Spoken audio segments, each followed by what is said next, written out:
Human migula ang isyu sa kauluhan kalabot sa pagreseta og Ivermectin isip pangontra sa COVID-19. Nanawagan si Davao City Mayor Sara Duterte nga dili kini i-endorso samtang wala pa kini approval gikan sa DOH ug FDA. Ani report ni Argil Relato.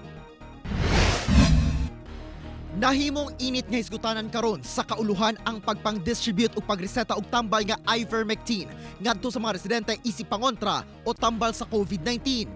Apan gibarugan sa Department of Health ug Food and Drug Administration nga base sa ilang review sa Ivermectin drug, wala kini nila ginarekomenda sanglit wala gihapoy nakitang igong scientific evidence nga epektibo kini nga tambal o pangontra sa COVID-19.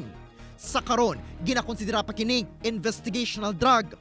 Una na nga nagpagulaw advisory ang WHO nga girekomenda lamang nila ang paggamit niini sa clinical trials kay dili pa mapamatud-an ang kaepektibo niini kontra sa COVID-19. 5 na ka-ospital ang nahatagan sa FDA o Compassionate Special Permit aron gamiton nga tambal sa COVID-19.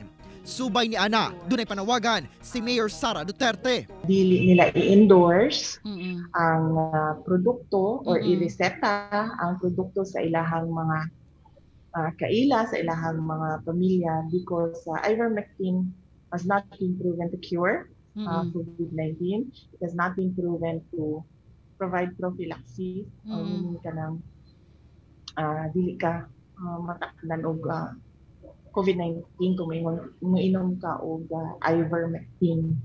Mas maayo kuno nga kung makabati og sintomas moadto sa health o swab center. Nakatakdang sugdan ang clinical trials sa Ivermectin sa nasod karong bulana. Ako si Argil Relator para sa One Mindanao.